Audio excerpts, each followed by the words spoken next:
찬양은 본래 합창이 찬양이죠. 그런데 이 시국이 이렇다 보니까 정말 안타까움이 말할 수 없습니다.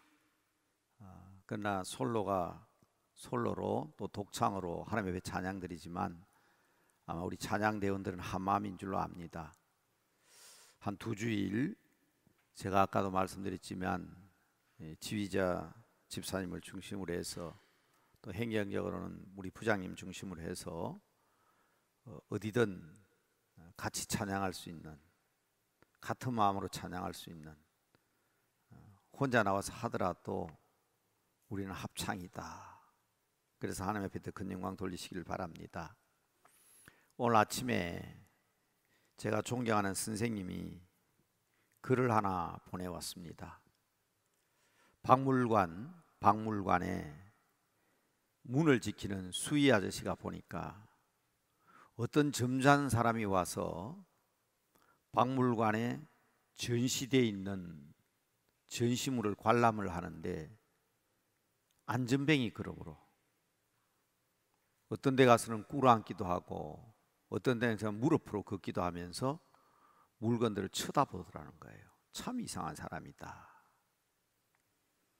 그런데 그 다음날 초등학교 아이들이 박물관에 구경을 왔어요.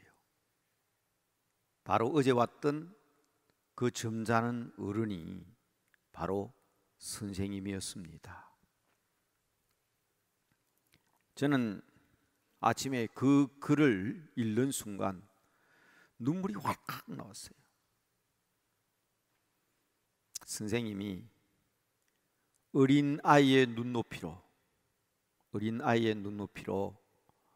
박물관에 전시되어 있는 것을 어떻게 볼 수 있을까?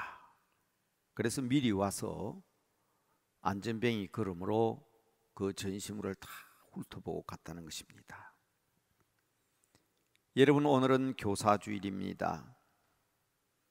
저는 우리 하나님께서 예수님 이전에 세례 요한을 보내신 것도, 그리고 종말이 가깝습니다. 이렇게 과학이 발달하고 이렇게 온 세계적으로 뛰어난 문명을 얘기하는데 지구의 종말이 오겠냐? 우주적인 종말이 오겠냐? 저는 이 코로나19의 이 엄청난 팬데믹도 저는 하나님의 배려라고 생각합니다. 우리가 마지막까지 신앙을 지키고 믿음으로 승리하는, 그래서 다 우리 하나님께서 예배하신 그 천국에 들어갈 수 있도록 모든 성도들을 위한 특별한 배려라고 생각합니다. 예수님 오시기 전에, 이미 예수님 오시기 전에 예수님 오실 것을 예비하면서 세례 요한의 등장을 여기저기서 예언했습니다. 요한복음을 읽어보면 사도 요한이 그의 복음서를 통해서 또 다른 요한을 소개합니다. 사도 요한이 세례 요한을 소개하는 거지요. 요한복음 1장 23절에 보면 선지자 이사야의 말과 같이 주의 길을 곱게 하려고, 예수 그리스도에 오시는 그 길을 준비하려고 광야에 외치는 자의 소리에서 온 자가 세례 요한이다 그랬습니다. 엘리야도 아니고, 바리새인들이 물었잖아요. 네가 엘리야냐? 네가 그리스도냐? 세례 요한이 대답하기를 엘리야도 아니고 그리스도도 아니고 선지자도 아니다. 그런데 네가 어찌하여 세례를 베푸느냐 하는 이 질문에 대해서 세례 요한은 이렇게 대답했습니다. 나는 물로 세례를 베풀거니와 너희 가운데 너희가 알지 못하는 한 사람이 있었으니 내 뒤에 오시는 그이라. 나는 그의 신발끈을 풀기도 감당하지 못하겠노라. 이미 구약시대 때부터 예언된 세례 요한입니다. 그래서 마지막 구약 선지자인 말라기도 세례 요한의 등장을 미리 얘기하지 않습니까? 보라, 여호와의 크고 두려운 날이 이르기 전에 내가 선지자 엘리야를 너희에게 보낼 것이다. 왜 보냅니까? 세례 요한이 왜 왔습니까? 온전한 선지자는 예수님이십니다. 온전한 예수님이 오시기 전에 그 길을 예비할 선지자로 세례 요한을 하나님께서는 보내주셨습니다. 온전한 선생님, 완벽한 교사는 예수 그리스도이십니다. 그 완벽한 예수 그리스도, 완벽한 선생님을 우리에게 보내주시기 위해서, 보여주시기 위해서 교사를 세웠습니다. 교사의 사명이 참으로 중요합니다. 우리 주님 오실 그날이 가까워지고 코로나19의 위기도 진정될 것 같지 않습니다. 제가 2주일을 얘기했지만 다시 오실 예수님의 길을 예비해야 될 때가 바로 이때라는 것을 우리에게 확실히 보여주는 것 같습니다. 백신을 개발하고 치료제를 만들었지만은 델타 바이러스의 등장은 더 큰 위기를 예고하고 있습니다. 인간의 오만과 무능함을 회개할 때가 되었는데 마치 사람의 힘으로 극복할 수 있는 것처럼 얘기합니다. 우리들이 바로 이 시대의 세례 요한이 되어야 합니다. 미룰 것도 없이 이제 우리 성도들이 나서야 합니다. 어떻게 이길 수 있는 것인가? 어떻게 극복할 수 있는 것인가? 저는 오히려 방역 당국이나 혹은 다른 어떤 지침보다 우리가 더 앞서 나가야 된다고 생각합니다. 우리 선교사들이 그랬지 않습니까? 이건 우리나라만의 일이 아니고 온 세계의 일입니다. 그래서 우리 교회가 믿음과 기도와 말씀으로 이 일을 극복하는 것을 오히려 보여줘야 될 때입니다. 그래서 계속 저는 여러분들에게 말씀드립니다. 기회로 삼자. 기회로 삼자. 첫째, 세례 요한은 어떤 사람이었느냐? 오실 주님을 예비하는 자의 자세가 어떠해야 되냐? 저는 첫째, 세례 요한은 빈들의 사람이었다. 광야의 사람이었다 하는 사실을 말씀드립니다.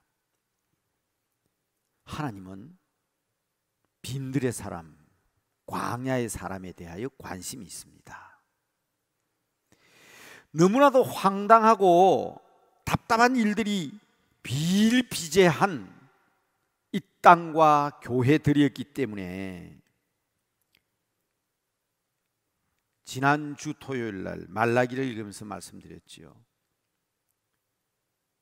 너희 중에 성전문을 좀 닫을 자가 있었으면 좋겠다. 성전문을 닫아버렸으면 좋겠다. 저는요, 이 구절을 읽을 때 여러분 눈물이 왈칵 나는 구절 아닙니까? 지금 성전문 닫아라 하잖아요. 말라기를 통하여 그 하신 말씀 그대로 아닙니까? 말라기 2장 3절에 보면 그날 제가 그런 말씀했죠. 텔레비전에 보면 이 단어는 X를 씁니다. X. X 냄새가 난다 이렇게 적지 그 글자를 안 적어요. 근데 거룩한 성경에 X로 안 돼 있어요. 똥을 너희 얼굴에 바를 것이다. 무서운 말씀 아닙니까?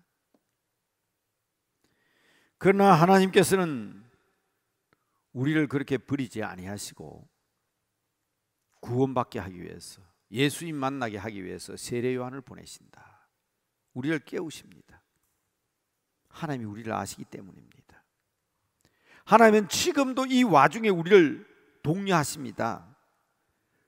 정신이 번쩍 들 때가 되었는데 아직도 긴가민가 하고 있으면 안 됩니다. 뭘 믿고 있습니까 지금?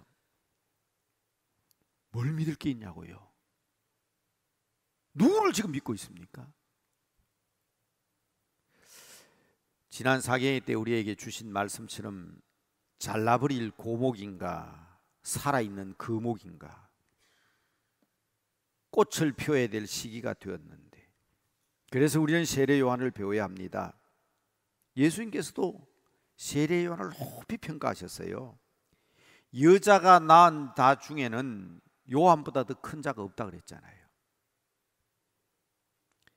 여러분, 예수님도 칭찬하셨지만 하나님의 관심도 거기에 있었습니다. 누가복음 3장에 보면 3장 1절에 세상 사람들의 관심 있는 사람들의 이름이 열거돼 나옵니다. 맨 먼저 총독 이름이 나옵니다. 디베르 황제가, 두 번째로는 황제 이름, 두 번째는 총독 이름 본디오 빌라도가 유대 총독으로 있을 때에, 세 번째는 헤롯, 빌립, 루사니아 분봉왕들의 이름이 나옵니다. 이게 세상 사람들이 가지고 있는 관심의 초점입니다. 뉴스 한번 틀어보세요. 요즘은 조금 들어간 것 같지만 예전에 해요. 옛날에 뉴스만 딱 틀면 아무아무개 대통령은 그것부터 먼저 나와요. 다른 무슨 말이 있어도 그게 제일 먼저 나옵니다. 장관, 지위 있는 사람, 권세 있는 사람, 서민들은 유스거리가 안 돼요. 이 세상 사람들의 관심이거든. 누가복음 3장 1절에 보면 그렇게 순서가 그렇게 돼 있어요. 3장 2절에 가면 종교 소식입니다. 누구? 추기경은, 감독은, 총회장은, 그렇죠? 안나스와 가야바가 대제사장으로 있을 때 쫙 설명하고 난 뒤에 딱 누가는 누구를 얘기합니까? 그러나 하나님은 빈들에 있는 사가랴의 아들 요한에게 말씀하셨다. 이게 중요합니다. 하나님의 관심. 여러분, 지금 이 시대에 하나님의 관심, 하나님의 사랑, 뉴스를 만드는 카메라 앵글, 그 포커스가 세상 사람들은 지위와 명예와 권세를 따라갈지 모르지만 하나님의 관심, 하나님의 눈길은 빈들에 있는 광야에 있는 세례 요한에게 이 말입니다. 여러분, 하나님은 빈들의 관심이 엄청 많으십니다. 광야에 엄청 관심이 많았습니다. 야곱이 어디에서? 루스 광야에서, 창세기 28장 19절이죠. 루스 광야에서 비로소 하나님을 만납니다. 와, 여기 하나님이 계시네요. 그래서 그 루스 광야의 이름을 베델이라고 이름을 바꿔버립니다. 광야에 있습니다. 모세는 미디안 광야에서 하나님의 음성을 듣고 이스라엘 민족의 지도자로 부름을 받았습니다. 세례 요한도 빈들에서 메뚜기와 석청을 먹으며 약대 트롯을 입고 하나님의 말씀을 증거한 사람입니다. 사도 바울도 바리새인이었지만, 랍비였지만은 회당에서 하나님 못 만났습니다. 예수 믿는 사람 잡아 죽이겠다고 다메섹으로 가다가 그 사막 황량한 벌판에서 주님을 만났습니다. 광야에서 만났습니다. 예수님도 광야의 사람입니다. 여러분, 우리는 많은 사람들의 무리 속에 살고 있습니다. 너무 많은 사람들과 어울려 함께 살다 보니 하나님의 음성 들을 시간도 없었고, 직장과 학교와 사람들과 동료 속에서 어울려 지내다 보니 하나님 만날 여유가 없었습니다. 이제 여러분, 빈들로 나가야 합니다. 골방으로 들어가야 합니다. 그래서 제가 아까 말씀드렸다시피 출퇴근도 허락하지 말고 다 그냥 재택근무하고 자기 안방으로, 좀 골방으로 들어가서 빈들과 같은 마음으로 하나님을 만났으면 좋겠다. 여러분, 다시 말씀드립니다. 모든 하나님의 사람들은 빈들의 사람이었습니다. 광야에서 하나님을 만났습니다. 사막에서 하나님을 만났습니다.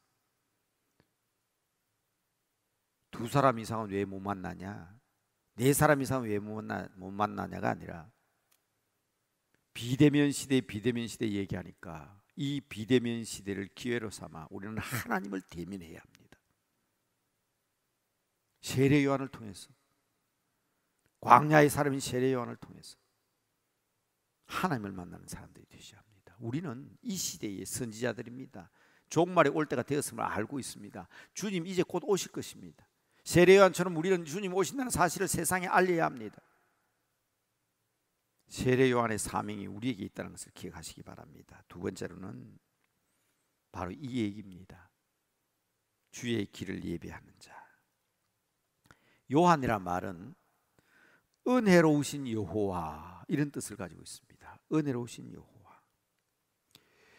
세례 요한도 요 이름 짓기 전에, 태어나기 전에 지은 이름입니다. 예수님도 태어나기 전에 이름 지었잖아요. 아들을 낳으리니 이름을 예수라 하라. 요한도 마찬가지입니다. 아버지 사가랴가 지성소에서 하나님을 만났어요. 벙어리가 되어버렸습니다. 자식이 없는 그에게 천사가 말하기를, 누가복음 1장 13절입니다. 사가랴야 무서워하지 마라, 너의 간구함이 들린지라. 지금까지 아들이 없는 그에게 뭐라고 얘기합니까? 내 아내 엘리사벳이 내게 아들을 낳아주리니 보세요, 이름을 요한이라 하라. 이름 미리 지어주신 거예요. 미리.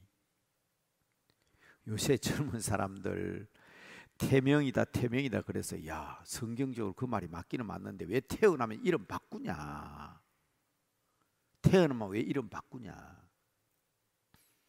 예수님도 세례 요한도 태어나기 전에 다 이름 지었어요. 기도하시고 아무거나 부르지 말고, 하나님께서 미리 예비해 준 이 이름이 얼마나 예쁩니까? 그는 빈들에서 자랐습니다. 예수님보다 6개월 먼저 태어났습니다. 근데 태어나서 자라는 모습도 한번 보시기 바랍니다. 누가복음 1장 80절입니다. 아이가 자라며 심령이 강하여지며 이스라엘에게 나타난 날까지 빈들에 있으니라.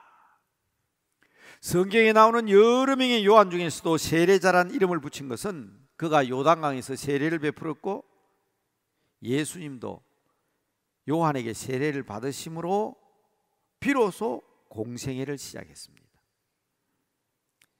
오실 주님과 그 길을 예비하는 자로서의 사명. 그래서 그는 광야에서 외쳤습니다. 회개하라, 천국이 가까웠느니라. 오늘 우리가 외치는 게 뭐죠? 예수 믿으세요. 종말입니다. 말세입니다. 안 믿는 사람이 더 강조해요. 말세치 말이라 그러죠. 말세치 말. 마태복음 3장 3절 오늘 읽은 말씀이죠. 광야에 외치는 자의 소리가 있어 너희는 주의 길을 준비하라, 그가 오실 길을 곧게 하라. 우리가 지금 해야 할 일입니다. 지금이 바로 그 시간입니다. 그래서 저는 오히려 이 기회가 정말 선지자의 음성을 듣고 영적으로 다시 깨어나야 될 때라고 생각합니다. 금욕생활 했죠. 약태트롯, 우리 성경에 낙타옷 그랬죠. 낙타트롯. 마태복음 3장 4절입니다. 방금 읽었던 구절들이죠. 낙타트롯을 입고 허리에 가죽띠를 띠고 음식은 메뚜기와 석청이었더라. 어느 목사님이 이 말씀을 가지고 강단에서 빈정거리면서 말씀하시기를, 낙타트롯은 밍크 코트고 허리에 가죽띠는 악어띠고 음식은 메뚜기와 석천이 로얄 젤이라고, 세례요한만큼 고급 음식에 고급 옷 입은 사람이 어디냐고 그러시는데, 아니죠. 우리 진지하게 말씀을 생각합시다. 정말 검소함으로 금욕적인 삶을 살면서, 그래서 우리 요한의 삶을 우리의 모델로 삼아야 합니다. 핑계하거나 변명할 여유가 없습니다. 세상과 타협하지 않는 그의 모습을 보아야 합니다. 주님의 재림이 가까운 지금 선지자의 사명이 중요합니다. 그래서 세례요한의 외침처럼 먼저 우리의 죄를 자복해야 합니다. 우리는 물로 세례를 받았어요. 그렇죠? 성부와 성자와 성령의 이름으로 물로 세례를 받았습니다. 요한이 주는 물 세례는 우리가 받은 세례와 다릅니다. 회개 세례입니다. 그래서 다시 성령 세례를 받아야 하는 겁니다. 그런데 우리는 성부와 성자와 성령의 이름으로 성령 세례를 받은 사람들이에요. 무슨 말입니까? 우리 안에 성령님이 거하는 분들입니다. 정말 세례요한의 말대로 한다면 우리 안에 계시는 성령님으로 말하면 뜨거움의 역사가, 충만한 역사가 있어야 합니다. 회개에 합당한 열매를 맺어야 합니다. 주님을 만난 사람이라면 다 오늘 본문 말씀입니다. 마태복음 3장 11절, 성령과 불로 너희에게 세례를 베푸실 것이다. 우리 예수님의 세례를 받은 사람들이에요. 그러니 그분의 말씀과 명령에 순종해야 합니다. 요한은 자신이 말하기를 나는 예수님의 신발끈 풀기도 감당치 못한다고 그랬습니다. 아주 겸손한 모습을 보였습니다. 이러한 요한이지만 불의를 보고는 참지 못하는 선지자입니다. 그래서 헤롯에게 바른 소리 하다가 결국 목까지 잘리지 않습니까? 카톡이나 유튜브나 요새 보면 그 SNS에 온갖 글들이 난무하고 있습니다. 여러분도 그렇죠? 어디까지 믿어야 할지 너무 많은 거짓 정보들도 많고 정체를 모를 글들이 판을 칩니다. 그래서 그 중에 좋은 글, 아름다운 글이 자꾸 파묻히기도 하는 것 같아요. 그래도 그 중에 어떤 성도가 올린 글을 보았는데 사람을 울리더라고.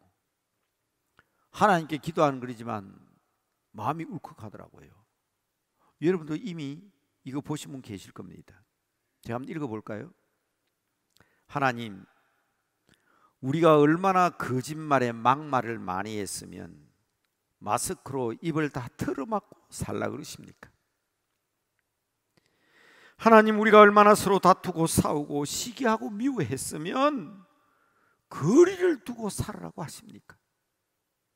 우리가 얼마나 죄를 짓고 손으로 나쁜 일을 많이 했으면 어디를 가나 손을 씻고 소독하라고 하십니까? 우리가 얼마나 열을 많이 올리고 살았기에 가는 곳마다 체온을 체크하고 살아야 합니까? 우리가 얼마나 비밀스러운 곳에 다녔으면 가는 곳마다 연락처를 적어야만 합니까? 거짓 정보와 관계가 없지요. 저는요 이 글을 읽고 정말 울었습니다. 이제 서로 겸손하게 살게 해주시고 진실하고 고운 말을 골라서 하게 하시고 미워하지 않고 사랑하며 살게 해주세요. 하나님이 이제 그만 노임을 거두시고 걱정이 없고 즐겁고 행복한 세상으로 인도해 주세요. 부디 여기서 멈추시고 사랑이 넘치는 아름다운 세상으로 만들어 주세요. 누가 쓴 글인지 몰라도 이런 글은 많이 퍼날라야 됩니다. 많이 퍼날라야 됩니다. 예수 믿는 사람들이 지금 어떤 기도를 하고 있다는 것도 세상 사람들이 알아야 됩니다.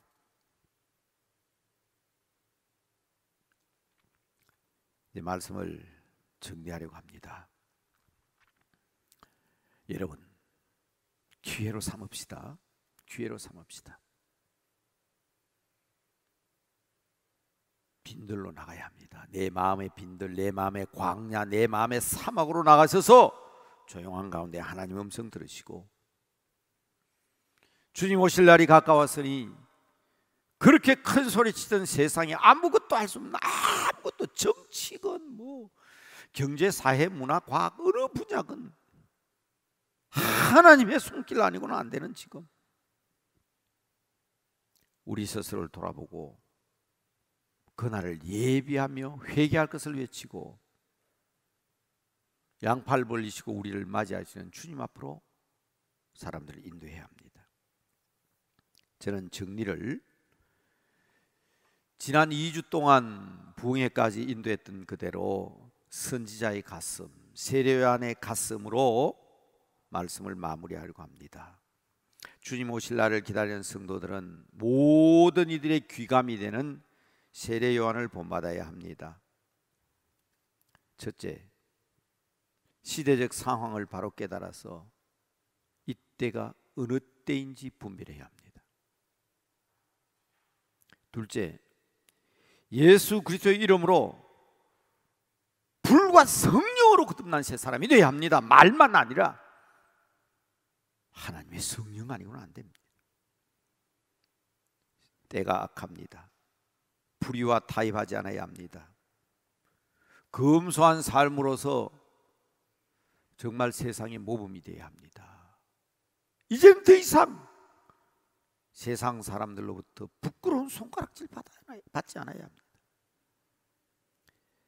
다시 오실 주의 길을 예배하는 성도로서 이 시대에 주어진 사명이 무엇인가를 바로 깨닫고 겸손과 인내로 모든 어려움을 이겨내는 승리자들이 되어야 합니다. 요한은 이렇게 살다가 죽었습니다. 예수 그리스도의 오심을 증거하며 회개를 촉구하고 하나님 나라를 선포하는 중에 헤롯 안디바의 부도덕함을 지적하다가 그 첩인 헤로디아의 미움을 받아 헤롯 안디바에서 목이 잘렸습니다.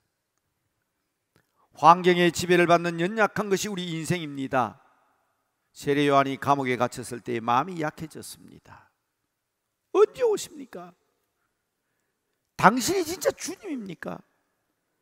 오실 그이가 당신이 맞습니까? 우리가 기다려야 합니까?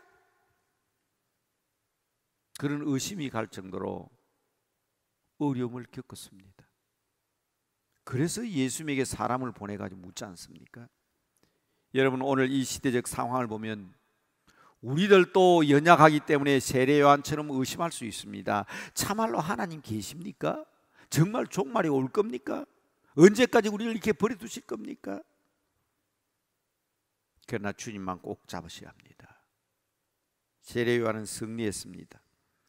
여자가 낳은 자 중에 가장 큰 자로 인정받았습니다. 그런데 예수님께서 뭐라고 했습니까? 그리스도 안에 있으면, 다시 말씀드릴까요? 그리스도 안에 있으면 in Jesus Christ and Christos, 예수 안에 있으면 우리들 중에 가장 작은 자라 할지라도 세례 요한보다 더 큰 자니라. 그리스도 안에 있으면. 기도 제목 보십시다. 이 시대의 교사로, 이 말세의 선지자가 되어 기도해야 합니다. 첫째는 말씀입니다. 말씀. 빈들의 사람이 되어서. 둘째는 준비입니다. 준비. 셋째는 사경의 때 은혜 받은 것처럼 복음입니다. 복음. 복음의 꽃. 이렇게 사는 자는 본이 되어야 됩니다. 생활의 본이 되어야 됩니다. 나는 그의 신발끈도 풀기도 감당하지 못할 사람이다. 메뚜기와 습청과 먹으면서 약대 트롯 가죽들 띄고 사막에 있었던 것처럼 마지막으로는 오늘의 위기를 극복하기 위해서는 누구 원망하고 탓할 시간 없습니다. 우리가 변화되어야 됩니다. 함께 잠깐 말씀 생각하면서 기도하겠습니다. 기도하십시다.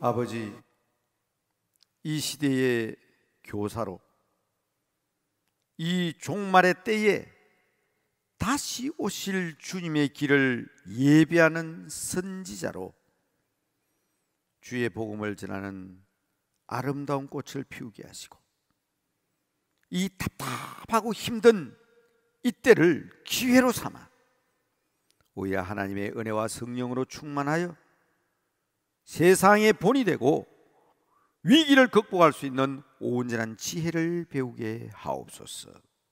말씀 가운데 우리와 함께 하시는 승리의 주가 되신, 모든 것을 이기게 하시는 우리 주 예수 그리스도 이름으로 기도드리옵나이다. 아멘.